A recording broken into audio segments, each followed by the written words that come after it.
उस रात आसमान में बादल इतने गहरे थे कि चांद की रोशनी भी जमीन तक आने से डर रही थी।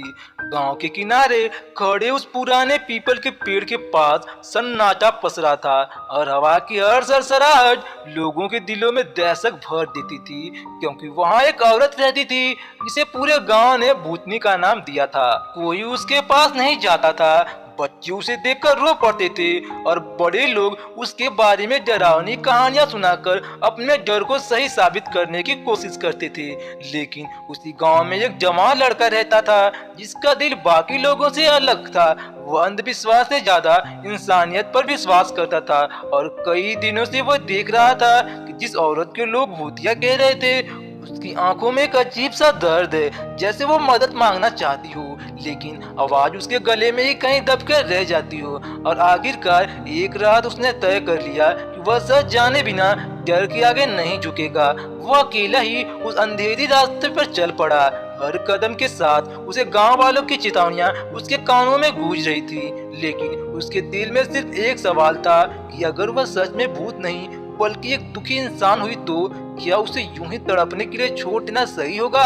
जब वह पास पहुंचा तो उसने देखा कि वह औरत जमीन पर सिकुड़कर बैठी थी। उसके बाल बिखरे हुए थे, कपड़े मैले थे और आंखें इतनी सुनी थी जैसे उनमें रो रो कर आंसू भी सूख चुके हों। लड़का धीरे से उसके सामने बैठ गया बिना किसी डर के और बहुत नरमी से बोला कि मैं तुम्हें डराने नहीं आया हूँ, मैं बस ये जानना चाहता हूँ तुम सच में कौन हो और तुम्हारे साथ क्या हुआ है।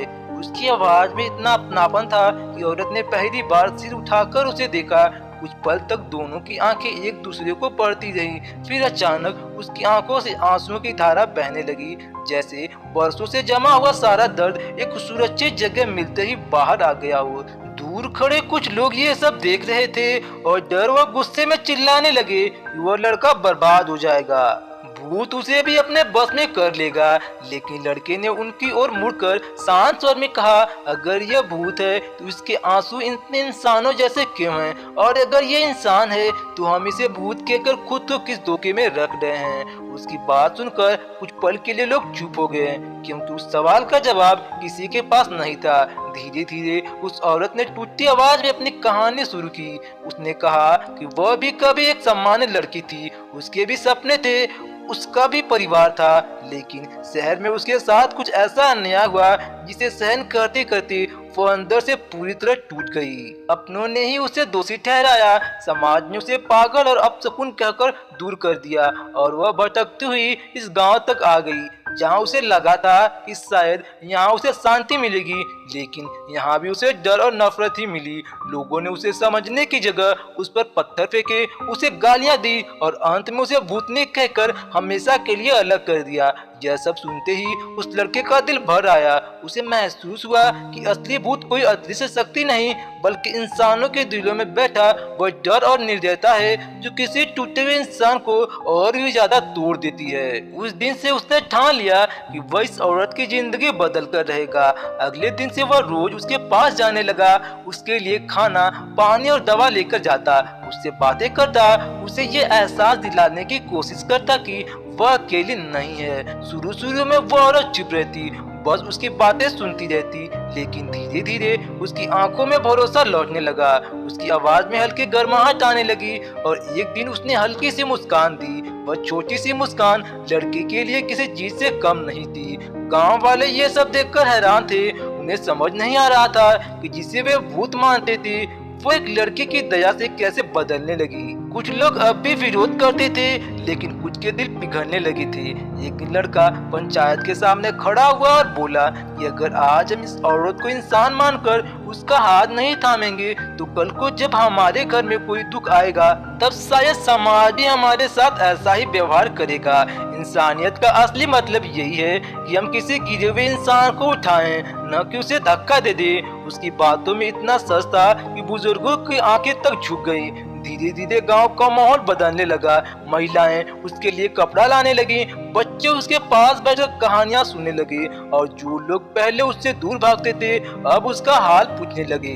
वह औरत ये सब देखकर अक्सर रो पड़ती, क्योंकि उसे यकीन ही नहीं होता था कि वही लोग जो कभी उसे पत्थर मारते थे आज उसके लिए दवा और खाना ला रहे हैं। कुछ महीनों में इलाज देखभाल और अपनापन मिलने से वो काफी संभल गई। उसने अपने बाल संवारने शुरू किए, साफ कपड़े पहने और पहली बार आईने में खुद को देखकर लंबे समय तक रोती रही, क्योंकि उसे याद ही नहीं था कि आखिरी बार उसने खुद को कब एक इंसान की तरह महसूस किया था। उसने उस लड़के से कहा कि तुमने मुझे मौत जैसी जिंदगी से वापस जीना सिखाया है।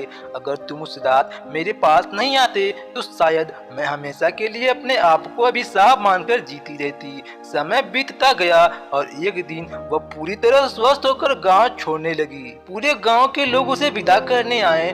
उसने सबके सामने खड़े होकर कहा कि असली भूत मैं नहीं थी, असली भूत वह डर और नफरत थी जो आप सबके दिलों में बस गई थी। और इस लड़के ने अपने साहस और दया से उस भूत को भगा दिया।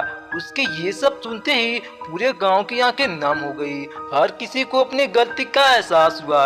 उस दिन लोगों ने महसूस किया कि जवान लड़की ने जो किया उसने किसी चमत्कार से बड़ा काम किया है। उसने सिर्फ एक औरत की जिंदगी नहीं बदली बल्कि पूरे समाज को आईना दिखा दिया। और सचमुच उस पल इंसानियत रो पड़ी, क्योंकि उसे याद आया कि उसका असली रूप डर में नहीं बल्कि दया, समझ और प्रेम में बसता है। और अगर हर इंसान किसी एक टूटे हुए दिल का सहारा बन जाए तो इस दुनिया में कोई भी भूतनी कहलाने के लिए मजबूर नहीं होगा। हर कोई सिर्फ एक इंसान के रूप में जी सकेगा।